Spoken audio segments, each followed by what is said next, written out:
वेणु गीत। वेणु श्रवण का आनंद वह आनंद है जिसके सामने विषय आनंद और ब्रह्मानंद भी तुच्छ है। इस नाद ब्रह्म के समक्ष सभी आनंद निकृष्ट हैं। गोपियां घर में रहकर बांसुरी सुन सकती थी और भगवान की लीला भी देख सकती थी। गोपियों को दूरदर्शन और दूर श्रवण की सिद्धियां प्राप्त हुई थी। वेणु गीत के श्लोक भिन्न भिन्न गोपियों के हैं। श्रीधर स्वामी कहते हैं कि श्लोक की भिन्न भिन्न गोपियां होने के कारण सभी श्लोक एक दूसरे से कोई संबंध नहीं रखते।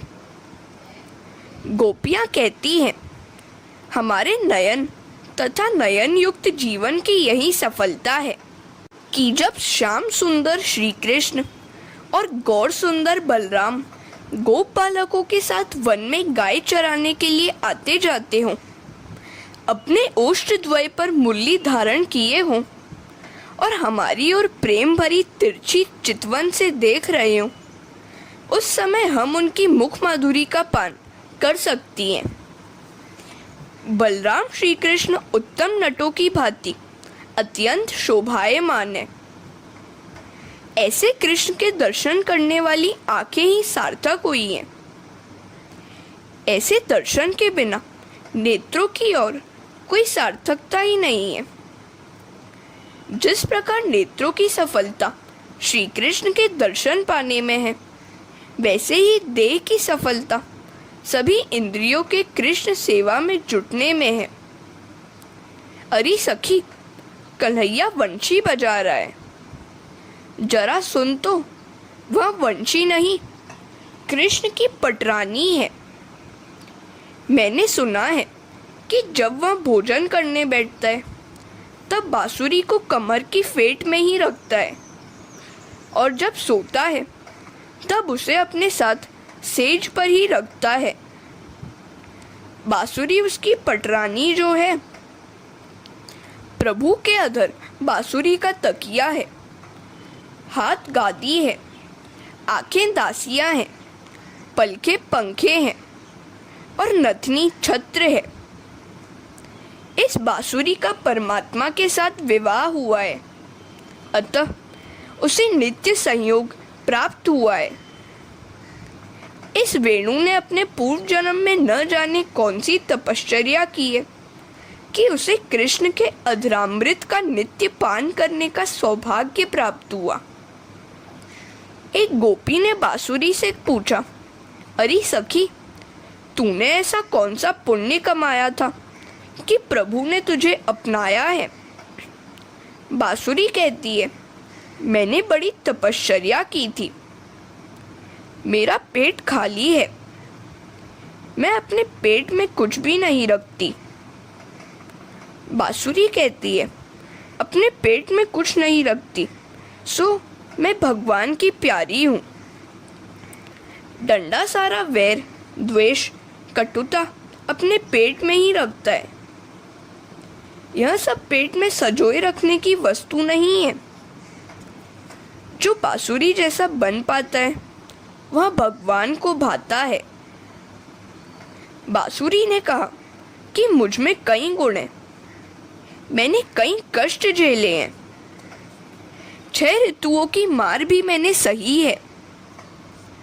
किसी ने मेरा पेट कुरेद कर पोला कर दिया, फिर भी मैं चुप रही। मैंने कई कष्ट झेले, सो भगवान ने मुझे पसंद किया। चाहे जितने दुखद प्रसंग आते रहे, धीरज न गंवाना। कम खाने वाले का शरीर निरोग रहता है और गम खाने वाले का मन निरोग रहता है। बांसुरी अपने स्वामी की इच्छानुसार ही बोलती है। इसी तरह भगवान की जो इच्छा हो वही बोलो। गप लड़ाने वाला अविवेकी हो जाता है, वह स्वयं ही अपना विनाश करता है और दूसरों को भी हानि पहुंचाता है। हम सबके स्वामी हैं ईश्वर, उनकी इच्छा को ही वाणी दी जानी चाहिए। मैं अपने स्वामी की इच्छा को ही सुरों में ढालती हूँ, सो सज्जन दुर्जन, छोटे बड़े नाग, कस्तूरी मृग, गाय सभी डोलने लगते हैं। सभी को आनंद हो वैसी मधुर तान बांसुरी छेड़ती है। हरे कृष्णा। बांसुरी ने बहुत कुछ सहन किया, तभी प्रभु के सम्मुख हो पाई है। जो सोच विचार कर दुख सह लेता है, उसके पाप जल जाते हैं। मधुर बोलने का निश्चय करो। किसी के दिल को चोट लगे ऐसा कभी न बोलो। लकड़ी की मार तो भुलाई जा सकती है, किंतु शब्दों की मार हमेशा याद रह जाती है। कुछ कठोर भी बोलना पड़े तो प्रेम से बोलो। बांसुरी का एक गुण और भी है कि जब भी वह अकेली होती है तब वह मौन ही रहती है। तुम भी ईश्वर के ध्यान के समय मौन पालन करो। कई लोग तो शरीर से सावधान रहते हैं, मुंह बंद रखते हैं, किंतु मन से चलते फिरते और बोलते रहते हैं। मौन का अर्थ है मन से भी कुछ न बोला जाए। मन का मौन ही सर्वोत्तम मौन है। महारानी बांसुरी बोल देने के बाद अपने पेट में कुछ भी नहीं रखती। अरे सखी, देख तो सही, बांसुरी के स्वर को सुनकर ये वृक्ष भी मद की धारा बहा रहे हैं। कन्हैया के बांसुरी वादन से वृक्षों को आनंद होता है। उनकी बेटी जो परमात्मा से विवाहित हुई है। एक महात्मा कहते हैं कि ये तो तरुओं के हर्षाश्रु है। उनकी कन्या श्री कृष्ण की पटरानी जो हुई है। तो एक संत कहते हैं कि ये वृक्ष दुख से रो रहे हैं। वे सोचते हैं कि बांस का मुख्य काम घरों का खपरेल बनकर परोपकार करने का है, जबकि यह तो बांसुरी बनकर घरों को उजाड़ रही है। लाला की वंशी की धुन जो भी सुनता है, उसका घर में रहने में मन ही नहीं लगता है। वह राधे श्याम रटता हुआ कृष्ण मिलन की धुन में घर से बाहर निकल पड़ता है। हमारी इस कन्या ने घरों की रक्षा करने के बदले उजाड़ने का काम शुरू कर दिया है। इस विचार से सभी वृक्ष शोकातुर होकर आंसू बहाने लगते हैं। एक और संत कहते हैं कि ये वृक्ष ऐसा सोच रहे हैं कि पानी में डूबते हुए लोगों का अपना जातिगत काम छोड़कर यह बांसुरी सभी को आनंद रस में डुबोने में लगी हुई है। धन्या हरिण्य आकर्ष्य वेणुरणितम सह कृष्णा सारा। अरे सखी, देख तो सही, कन्हैया का बांसुरी वादन सुनकर हिरनियां पागल होकर दौड़ आई हैं और अपलक दृष्टि से कन्हैया को निहार रही हैं। गोपियों की दृष्टि इतनी तीक्ष्ण है कि अपने घरों में से ही हिरनियों की स्थिर पलकें देख सकती हैं। हिरनी अपने पति को भी प्रभु के समक्ष ले जाती है। उसका पति उसको सहकार देता है। इसके पति अनुकूल है, जबकि मेरे पति देव सेवा में प्रतिकूल है। और तो मैं क्या कहूँ, मेरी अपेक्षा ये हिरनियां धन्य ही है, भाग्यशाली भी है कि कृष्ण की पूजा नयन कमल छड़ाकर करती हैं। और कुछ तो उनके पास है ही नहीं। यदि पत्नी पत्नी एक होकर पूजा करें तो भगवान जल्दी प्रसन्न होते हैं। सह कृष्ण सारा अर्थात पति को सत्संग में परमात्मा के निकट ले जाने वाली हिरनी पत्नी सही अर्थ में पत्नी है। पति को परमात्मा के सानिध्य में ले जाने वाली, पति से सत्कर्म कराने वाली पत्नी पति की मित्र है। पति को केवल भोग विलास में डुबाए रखने वाली पत्नी पति की शत्रु है।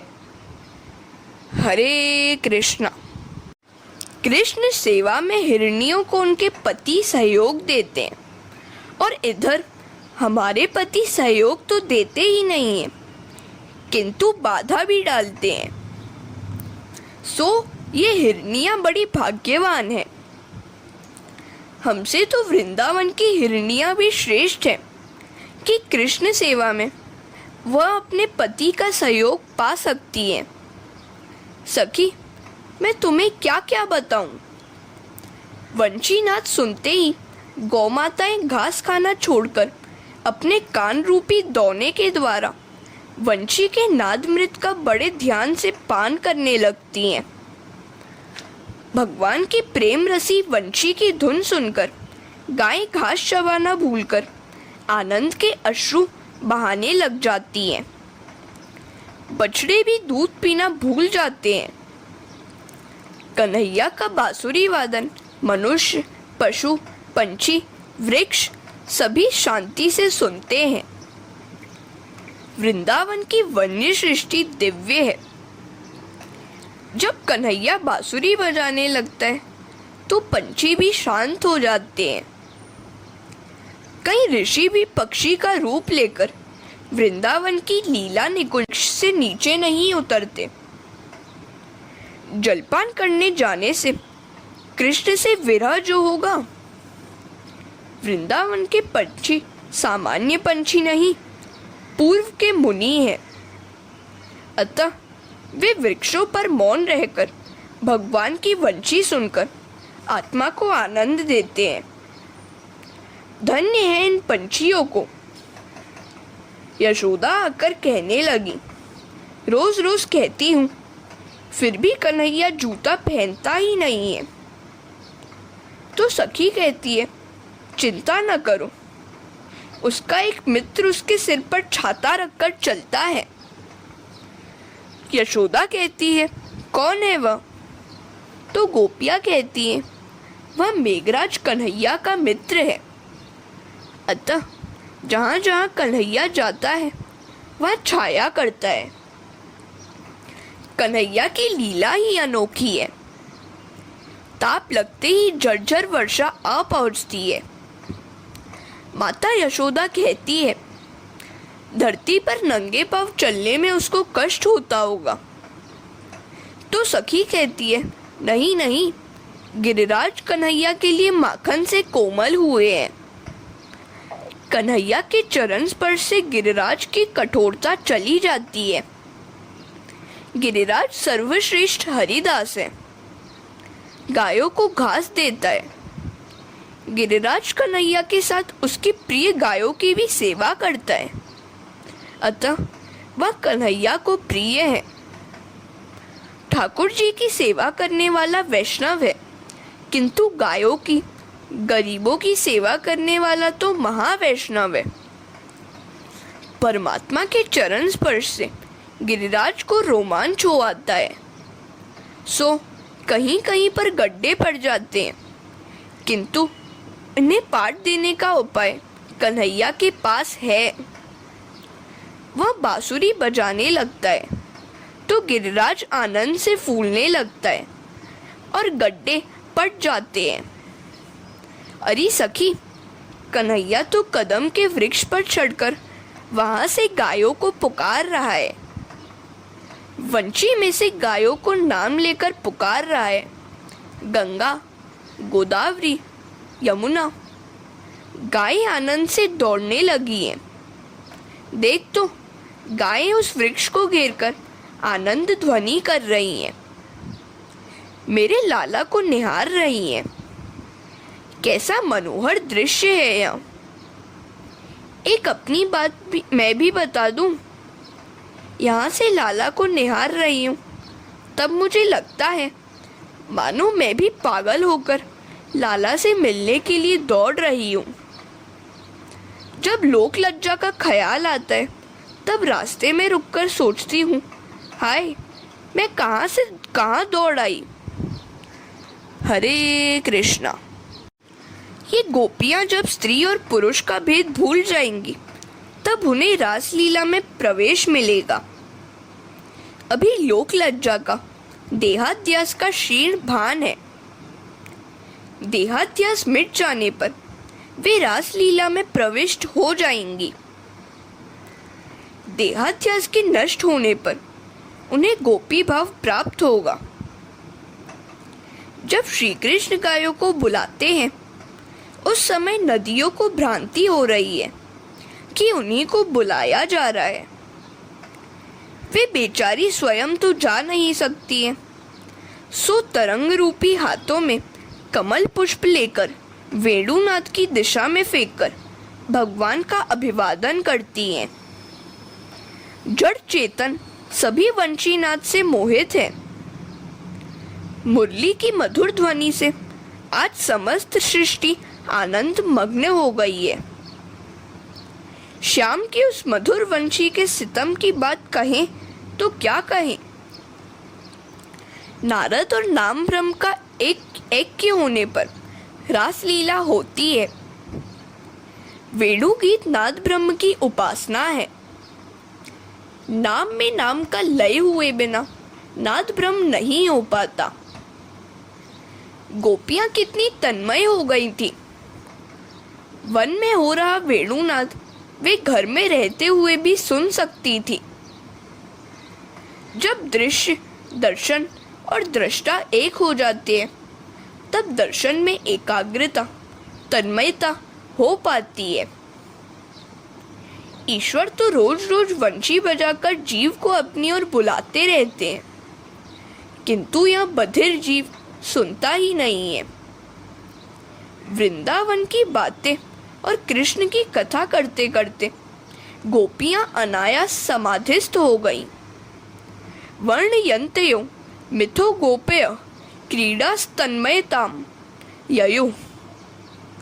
श्री कृष्ण क्रीड़ाओं के वर्णन करती हुई गोपियां श्री कृष्णमयी हो गई। उनके हृदय में लीलाओं की स्फुरना होती है। उन्हें ध्यान, धारणा आदि की जरूरत ही नहीं थी। योगी जन नाक पकड़कर प्राणायाम करके ब्रह्म दर्शन करने का प्रयत्न करते हैं, फिर भी वे सफल नहीं होते हैं, किंतु वही ब्रह्म दर्शन गोपियों को अनायास हो जाता है। गोपियां योगियों से भी श्रेष्ठ हैं। प्राणायाम, प्रत्याहार, ध्यान, ध्याना से जो आनंद योगी को मिलता है वही आनंद गोपियां अनायास पाती है। योगियों सा कष्ट भी इन्हें सहन नहीं करना पड़ता है। सभी इंद्रियों को भक्ति रस का दान करती हुई गोपियां श्री कृष्ण में तन्मय हो गई हैं। इस लीला में अनायास ही उनका निरोध हो पाता है। योगियों द्वारा कष्ट साध्य ब्रह्मानंद गोपियों को अनायास ही मिल जाता है। गोपियों की समाधि दिव्य है। वह तो प्रेम संन्यासिनी है। उन्होंने श्री कृष्ण के लिए सांसारिक सुखों का त्याग किया है। सुखदेव जी जैसे योगी भी इनकी कथा कहते हैं। उन्हें लगता है कि वे संसार और वस्त्रों का त्याग करके सन्यासी बने हैं, जबकि गोपियां तो संसार में रहकर और साड़ियां पहनकर भी सन्यासिनी बनी है। हरे कृष्णा। सुखदेव जी गोपियों की लीला का वर्णन करते हुए पागल हो गए हैं। यह गोपियों की नहीं, ज्ञानी की, योगी की कथा है। ज्ञान और भक्ति बढ़ाओगे तो रासलीला में प्रवेश मिलेगा। ज्ञान और भक्ति बढ़ाने से क्या? व्रजवासी गोवर्धन पर्वत पर गए थे। तुम भी वर्ष में एकाध महीने की छुट्टी लेकर पवित्र तीर्थ में वास करो। प्रवृत्ति को कम करके निवृत्ति लो। 11 महीने नौकरी धंधा किया, अब 1 मास ताप्ती नर्मदा जैसी किसी भी पवित्र नदी के किनारे बसकर जप ध्यान कीर्तन करो। हर बरस में 1 महीना ठाकुर जी के लिए निवृत्त होकर तीर्थवास करो। सारा वर्ष घर ही में रहना अच्छा नहीं है। गृहस्थ का घर भोग भूमि है, जहाँ छोटे बड़े पाप हो ही जाते हैं। ममता विषमता लाती है और विषमता पाप। 1500 विष्णु सहस्त्र नाम का पाठ करने से एक विष्णु याग का फल मिलता है। पवित्र तीर्थों में बसकर वहीं पाठ करो। सांसारिक प्रवृत्तियों में लगे रहने पर ठीक तरह से भक्ति कर पाना आसान नहीं है। घर में तो भगवान के साथ साथ स्त्री संतान, धन संपत्ति की भी पूजा होती रहती है, सो भक्ति पूर्णतः सफल नहीं हो पाती। रासलीला भागवत का फल है। रासलीला में पुरुष और नारी का नहीं, पूर्ण पुरुषोत्तम और शुद्ध जीव का मिलन है।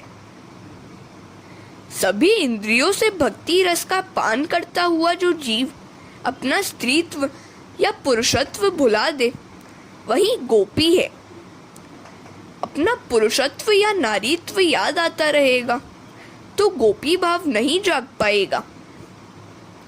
इस सर्वोत्तम गोपी भाव में तो अपना देहभान, अपना नारीत्व या पुरुषत्व का विस्मरण करना है।